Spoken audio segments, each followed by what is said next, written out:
मित्रों, इस वीडियो में हम जानेंगे कि बीएलओ अपने रजिस्टर को कैसे तैयार करेगा। जो रजिस्टर का परफॉर्मा अभी दिया गया है, जिसमें टोटल 20 कॉलम्स दिए गए हैं, उस रजिस्टर को कैसे तैयार करना है। घर घर जाकर के जो सत्यापन का कार्य है, उस सत्यापन के कार्य को करते हुए एक रजिस्टर तैयार करना है। आपको पता है उसमें बहुत सारे लोगों को प्रॉब्लम आ रही है, उसमें पता नहीं चल रहा है कि किस कॉलम में हमें क्या भरना है, किस तरीका से उसको संधारित करना है दोस्तों। तो आपको ये वीडियो बहुत ज़्यादा हेल्पफुल रहने वाली है, इसलिए इसको पूरा देखना है। इसमें हम आपको पूरे कॉलम्स बताएंगे, यानी कि जो 20 कॉलम हैं उन कॉलम्स को आपको कैसे फिल करना होगा, ये आपको पूरी जानकारी इसमें दी जाएगी।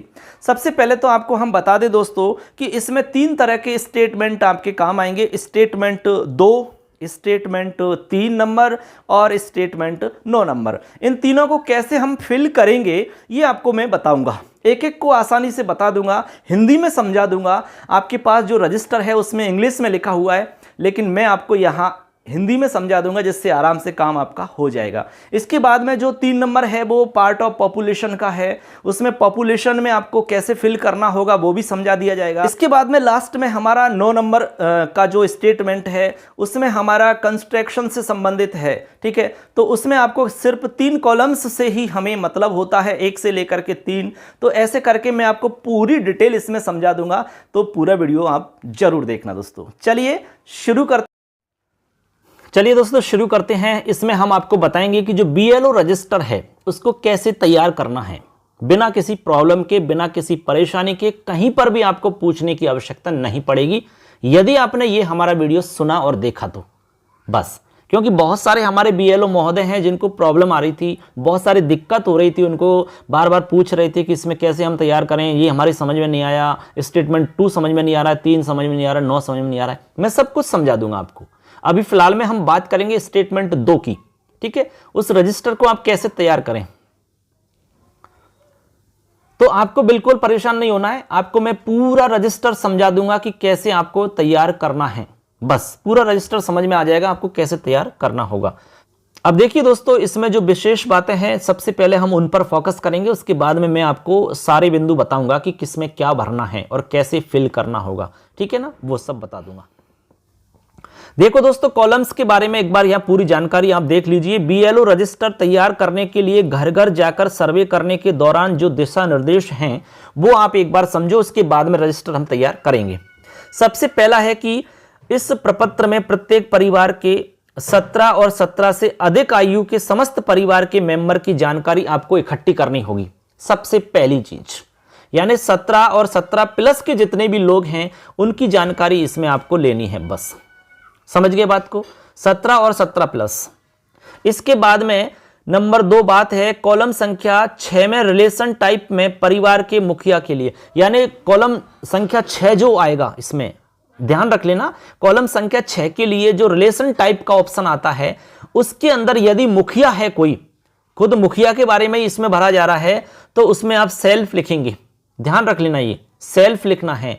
यदि हस्बैंड है तो एच लिखना है।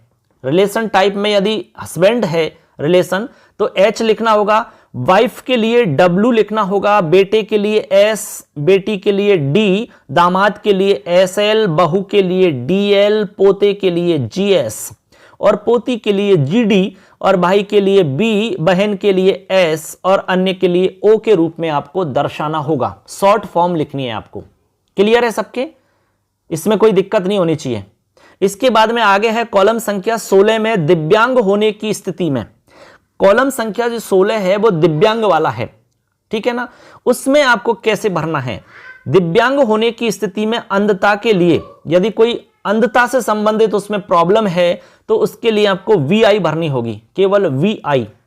बोलने सुनने की एक क्षमता के लिए, यदि कोई बोलने और सुनने की यदि उसमें डिसेबिलिटी है तो उसके लिए SHD हम लिखेंगे, सिर्फ SHD लिखेंगे। हाथ पैर की एक क्षमता है, हाथ पैरों से संबंधित डिसेबिलिटी है मान लो, तो उसके लिए हम LD लिखेंगे। और अन्य प्रकार की कोई डिसेबिलिटी है तो उसके लिए हम O लिखेंगे। O क्या लिखेंगे, O। ये भी ध्यान रख लेना आप, ठीक है ना। ये रजिस्टर को तैयार करने से पहले ही दिमाग में फिट कर लेना आप। इसके बाद में कॉलम संख्या 3 में व्यक्ति का नाम मतदाता सूची में जुड़े होने की स्थिति में समस्त कॉलम की पूर्ति करनी है। यह बात आप समझ लो, समस्त कॉलम यानी कि 20 के 20 कॉलम आपको भरने होंगे यदि कॉलम संख्या 3 में व्यक्ति का नाम मतदाता सूची में जुड़ा हुआ है तो, यानी वो ऑलरेडी इनरोल्ड है, तब आपको सारे ही कॉलम्स की पूर्ति करनी होगी। यदि इनरोल्ड नहीं है, आगे देखो, कॉलम संख्या 3 में अगर व्यक्ति का नाम पहले से नहीं जुड़ा हुआ है तो कॉलम संख्या आपको 5 से 8 की पूर्ति करनी होगी, 11 से 13 की पूर्ति करनी होगी और 16 से 17 की पूर्ति करनी होगी। बाकी इसमें जो नहीं बताए हैं उनकी पूर्ति नहीं करनी होगी। समझ गए बात को? समझे कि नहीं समझे? यानी कि इसमें 4 का नाम नहीं आया है, ठीक है ना, 9 का नाम नहीं आया, 10 का नाम नहीं आया, 11 12 13 आ गया, 14 15 का नहीं आया इसमें, ठीक है, 16 17 आया, 18 19 20 का नहीं आया है। जो इसमें नाम नहीं आए हैं वो आपको पूर्ति नहीं करनी है, ठीक है। कब नहीं करनी है? जब नाम पहले से नहीं जुड़ा हुआ है तब, और जुड़ा हुआ है तो आपको सारे कॉलम्स की पूर्ति करनी होगी। आगे कह रहे हैं कि कॉलम संख्या 12 आपको अनिवार्य रूप से पूरा करना है। कॉलम संख्या 12 की पूर्ति आपको कंपलसरी करनी है, क्योंकि इसमें क्या है, मोबाइल नंबर वाली सूचना है। तो ऐसे करके आप समझ गए कि रजिस्टर को संधारित करने से पहले कौन कौन सी चीज आपको जाननी बेहद जरूरी है। अब गलती नहीं होगी आपसे, बताइए कहां मिस्टेक होगी? नहीं हो सकती है। अब चलो रजिस्टर देखते हैं। चलिए दोस्तों, आगे हम शुरू करते हैं। स्टेटमेंट नंबर 2 हम जानते हैं। देखो कैसे संधारित करना है, आपका जो रजिस्टर है उसमें आप कैसे भरोगे। देखिए बिल्कुल आराम से देख लेना, अच्छे से सुन लेना, बिल्कुल गलती नहीं होगी आपके रजिस्टर में। नंबर 1 पर है सबसे पहले क्रम संख्या भर देंगे, कोई दिक्कत नहीं है। 2 नंबर पे मकान नंबर भर देंगे, कोई दिक्कत नहीं है। 3 नंबर पे नामांकन की स्थिति बतानी है कि जिस व्यक्ति के बारे में आप जानकारी इकट्ठी कर रहे हैं, जिस व्यक्ति का आप सर्वे कर रहे हैं, वो नामांकित है या नहीं है, मतलब उसका नाम जुड़ा हुआ है अथवा नहीं जुड़ा हुआ है, ये आपको बताना है। यदि उसका नाम जुड़ा हुआ है तो नामांकित करेंगे, नहीं जुड़ा हुआ है तो अनामांकित करेंगे या गैर नामांकित करेंगे, ठीक है। इसके बाद में 4 नंबर पे है, यदि नामांकित नहीं है तो भावी मतदाता की पात्रता, महीना और वर्ष आपको बताना है। देखो इसमें हमने कहा कि भाई 17 और 17 प्लस के जितने भी लोग हैं उनकी आपको सूचना इसमें। अब देखो ये 18 वर्ष का कब हो रहा है? 18 वर्ष से पहले तो वोट डाल नहीं सकता, वो वोटर लिस्ट में नाम जोड़ नहीं सकता। 18 वर्ष का होगा तभी तो जुड़ेगा। अब 18 वर्ष का कब हो रहा है वो आपको बताना है 4 नंबर कॉलम में। आपको सिर्फ इसमें महीना और वर्ष बतानी है, ठीक है ना, कौन सा महीना है और कौन सा वर्ष है, ये 2 चीज बतानी है बस, ठीक है ना। जैसे मान लो जनवरी है तो जनवरी, अप्रैल, जुलाई, अक्टूबर जो भी है आपको बता देना है। इसके बाद में निर्वाचक का नाम आपको बताना है, 5 नंबर पे उसका नाम बताना है, ठीक है। इसके बाद में संबंध का प्रकार, संबंध क्या है, रिलेशन टाइप में हमने आपसे कहा कि खुद यदि है मुखियाई है तो सेल्फ आएगा, ठीक है ना। ऐसे तो आपको इसमें हमने अभी बता दिया पहले ही शुरू में कैसे आपको लिखना है, शॉर्ट फॉर्म में लिखना है आपको। इसके बाद में रिश्तेदार का नाम, यदि रिश्तेदार, यहां पर आपको 7 नंबर में रिश्तेदार का नाम लिखना है, जो रिलेटिव है उसका रिलेटिव का नाम लिखना है, उसका ईपिक नंबर भी लिख सकते हैं आप, ठीक है, नाम या ईपिक नंबर में से आप कुछ भी लिख सकते हैं। इसके बाद में 8 नंबर पे आपको लिंग लिखना है, पुरुष है तो पुरुष लिखेंगे, अंग्रेजी में लिख देंगे, पुरुष है तो मेल और महिला है तो फीमेल, ठीक है ना, और मान लो ट्रांसजेंडर है तो टीजी लिखेंगे ऐसे। इसके बाद में है आपका आगे 9 नंबर कॉलम में क्रम संख्या ई रोल में नामांकित सदस्यों के लिए, जो नामांकित हैं उनके लिए भरना होगा ये, ठीक है, क्रम संख्या भरनी है। ई रोल में क्रम संख्या क्या है, ई रोल के अंदर जो क्रम दिया हुआ है वो क्रम आपको यहां भरना होगा। आगे है 10 नंबर में ईपिक नंबर, यहां आपको ईपिक नंबर भरना है, नामांकित होने की स्थिति में ही भरा जाएगा। यदि नामांकन पहले से नहीं है, मतलब नाम नहीं जुड़ा हुआ है, तो भरने की जरूरत ही नहीं पड़ेगी, ठीक है ना। नाम जुड़ा हुआ है तो ईपिक नंबर भर देना है आपको 10 नंबर में, कोई दिक्कत नहीं है। इसके बाद में जन्म तिथि लिख देनी है आपको 11 नंबर कॉलम में।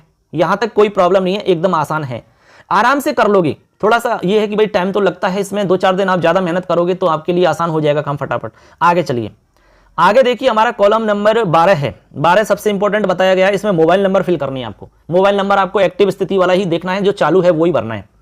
इसके बाद में आपको ईमेल आईडी भरनी है, ठीक है ना। इसके बाद में आधार नंबर, क्या आधार सीडेड या सत्यापित है अथवा नहीं, यानी आधार नंबर सीडेड है अथवा वेरिफिकेशन हुआ है क्या नहीं हुआ है उसका, हाँ है तो यस करना है और नहीं तो नो करना है, ठीक है ना। इसके बाद में यदि नहीं है तो, यदि आधार सीडेड या वेरीफाइड नहीं है मान लो, तो आपको यहां बताना है कि फॉर्म 6B जमा किया है कि नहीं किया। तो ऐसे लोगों से आपको फॉर्म 6B लेना होता है, 6B, तो आपने लिया कि नहीं लिया वो आपको बताना है। इसके बाद में विकलांग से संबंधित है, यदि दिव्यांगता है तो किस श्रेणी की दिव्यांगता है, VI है तो आपको यहां VI बतानी है, SHD है या LD है या O है तो आपको यहां लिखना है शॉर्ट फॉर्म में। मैंने आपको बता दिया इनका मतलब क्या है। इसके बाद में दिव्यांगता का परसेंटेज कितना है, 17 नंबर पे लिखना है। कितना परसेंट दिव्यांग है व्यक्ति, 40% है या 40 से अधिक है, ये आपको कहां से पता चलेगा, ये पता चलेगा उनके पास जो सर्टिफिकेट होता है, उस सर्टिफिकेट को देख करके भी आप ये सूचना इकट्ठी कर सकते हैं। इसके बाद में क्या स्थायी रूप से स्थानांतरित हो गया या मृत हो गया या मतलब शिफ्टेड हो गया है, रिपीटेड हो गया है, सॉरी दोहराया रिपीटेड, तो आपको यहां बताना है ये स्थानांतरित हो गया, स्थायी रूप से चला गया है। बहुत सारे लोग होते हैं जो स्थायी रूप से चले जाते हैं, या फिर मृत है कोई, ठीक है ना, या रिपीट हो चुका है, तो यहां पे आपको बताना है वो जो स्थानांतरित हो गया उसके लिए S बताना है, मृत के लिए D लिखना है और रिपीटेड वाले के लिए R आपको लिखना है यहां पर बस शॉर्ट फॉर्म में। इसके बाद में है आपका सेकंड लास्ट, क्या ई-रोल या EPIC की प्रविष्टियों में सुधार की आवश्यकता है, यानी कि जो हमारा ई-रोल है उसमें सुधार की आवश्यकता है क्या, यदि है मान लो सुधार की आवश्यकता किसी भी तरह के सुधार की तो यस करना है, और नहीं है सुधार की आवश्यकता तो नो करना है। लास्ट कॉलम है यदि हां तो कृपया कोई 4, यानी कि आपको यह बताना है कि इसमें से जो कौन सी सुधार की आवश्यकता है, कौन से मैटर में सुधार की आवश्यकता है, वो आपको यहां पर बताना है कॉलम नंबर 20 में।